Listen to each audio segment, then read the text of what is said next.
Amanda Nunes versus Valentina or Julianna Pena. We got the person that most of us look at as the GOAT of MMA women's MMA. I don't personally, but a lot of people do. In Amanda Nunes against Julianna Pena. Look, the odds are minus 850 to a plus 575. I don't have that much faith in Julianna Pena. Yeah, I'll be honest with you. Neither do the odd makers. So Dude, yeah, neither does Las Vegas. Julianna Pena has been inconsistent at best throughout her career. She is somebody who is extremely tough. I think she's well-rounded. I think she's durable. And I think at a time, her and Amanda Nunes would have been a great fight. Unfortunately, I believe that time is past. She's only on a one fight winning streak to get this title shot, which already is ridiculous in its own right. When you really think about it, in a fight that she was losing 2.5 of the rounds before she ended up getting a finished stoppage against an opponent that had been known to kind of quit her own right.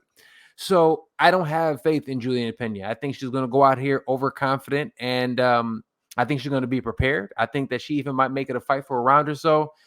I think Amanda Nunes bludgeons her and gets her out of here. I think minus 850 is pretty probably nice. A fair number, huh? I think it's fair. Absolutely. Yeah, it's interesting, right? These are Nunes is the type of beast and the queen in this position where if you want to back her and you want to try to win some money on her, they're going to charge you quite a bit of money for it. Like, oh, okay, like, yeah, she's going to knock everybody out. We all know that. But go ahead and put that $850 up to win $100. Like, that's what we're looking at, right? It's not even worth it. It's one of those things where, too, you kind of, I'm not saying that this is the spot for it to happen, but with guys or women like this that are just at the pinnacle and they seem unbeatable, you kind of got to try to catch them in a spot where they look vulnerable because you're still going to get big time odds. We're going to get to Lomachenko later, but that's kind of what happened there.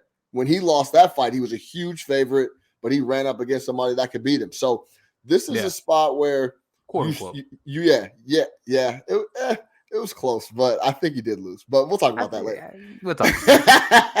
But this is also a spot where, hey, you could look at the winning method. Where you'll get your big time odds in spots like this is you might have to pick the round that she knocks her out in, or that she gets the stoppage. Right. So that's where you're going to try to get your value. It's tough. Like, for example, if you took Nunes in the first round, it's plus 150. If you took her in the second round, it's plus 400. So it's tougher to do. But if you're going to try to find value, that's where it's at. So you don't think she's the best of all time? No, I think Valentina Shevchenko is better.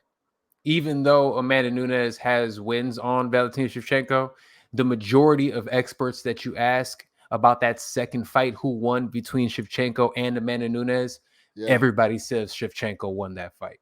You can go back and watch it yourself. This is the second one. Valentina Shevchenko, only thing that she struggles against Amanda Nunes in is size. She's better than her technically everywhere else. Yeah. That's the only difference, is that she's bigger. Valentina, I think, is one of my favorite all-time fighters, regardless on gender. I think she is incredible. I think she's technically sound, and she's one of the only. It's like her and Max Holloway that I get like super excited when I see, and Israel Adesanya.